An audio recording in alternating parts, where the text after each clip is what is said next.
2 receive, 1 transmit.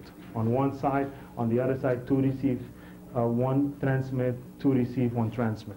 So just to accommodate one cell site, look how many antennas we need. We need almost 9 antennas. And that's every time when I build another cell site, I need to do the same thing. So I have 57 voice channels in the cell site. I need another 57. Guess what? You need to do the same thing. Because that antenna will not support the extra voice channels. So you need to just keep building. And that's why you see all these structures all over the place. And sometimes you co-locate with the competition. So Nextel is on one tower. We are on one tower. BandAMS is on. We're all on one tower. So yes, we're competing, you know, but we all drink a dark beer on a Friday night together, you know. So because we're in it together. Okay. Now, the next, we briefly touched base on interference. Okay, we talked a little bit about interference, hearing voices in cellular, and I just want to cover some other areas in the band that we have to be careful with when we do our frequency plan. Remember our cellular band is between, I would say, 824 till, let's say, 894. Now you see there SMR, 819 to 821 megahertz. SMR is the band used by who? Nextel.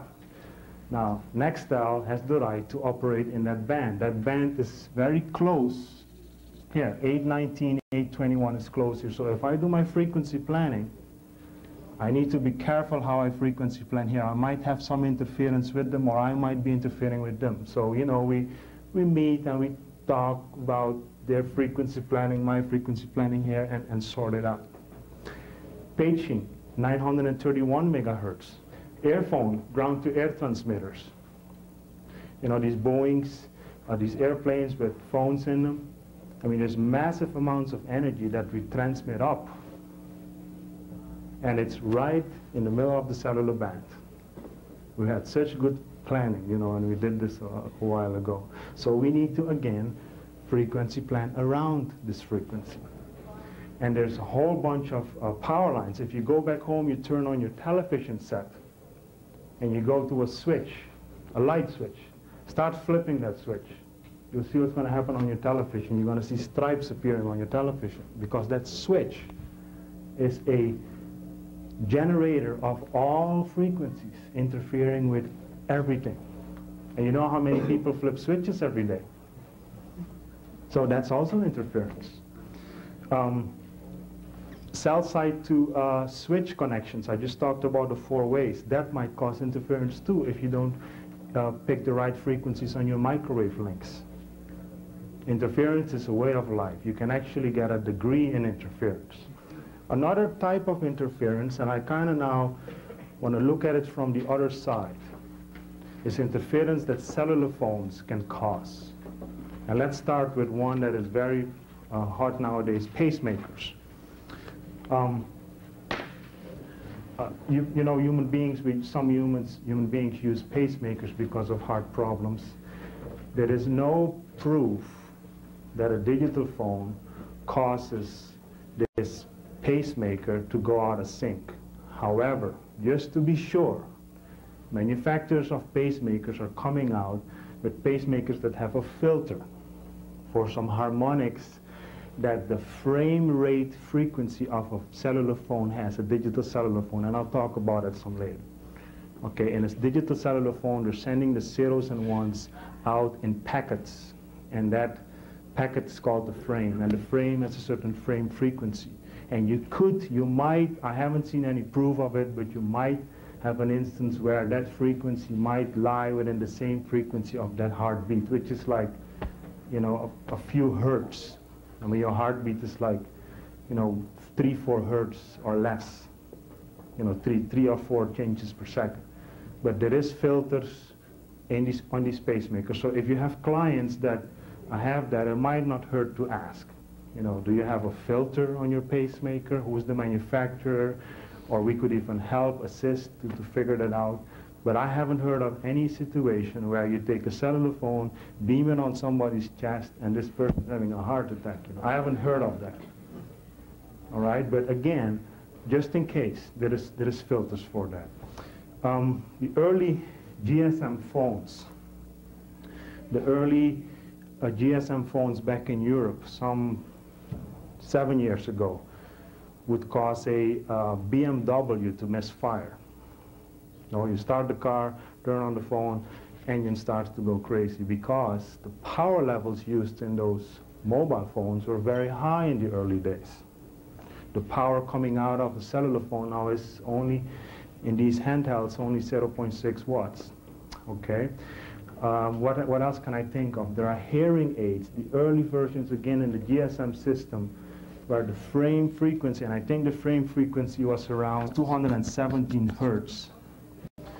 And harmonics of 217 hertz are like what, 434, the next one is 600 something.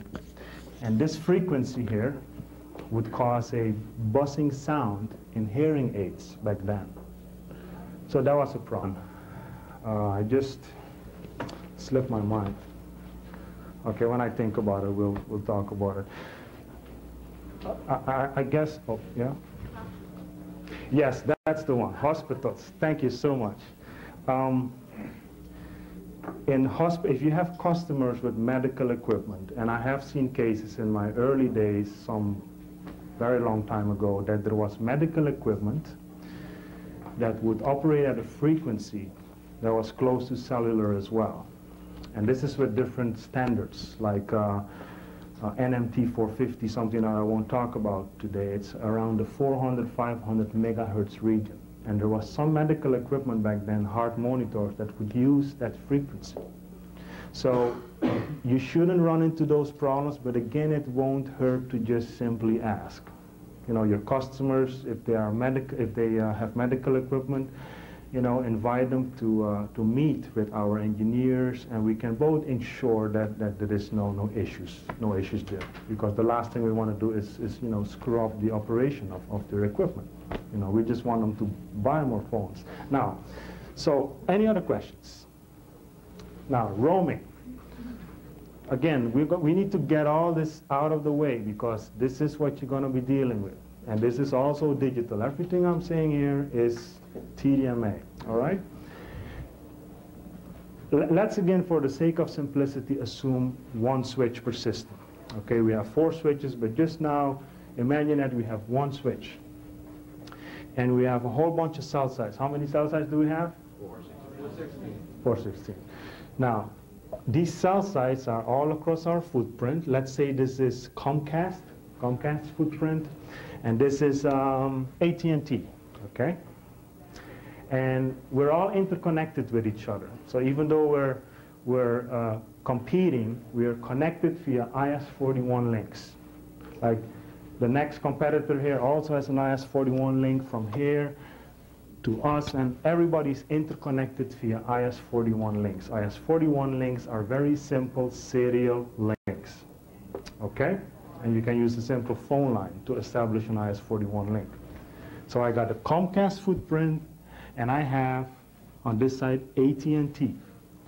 I'm in my mobile, I'm driving into AT&T's territory, so I'm on a call,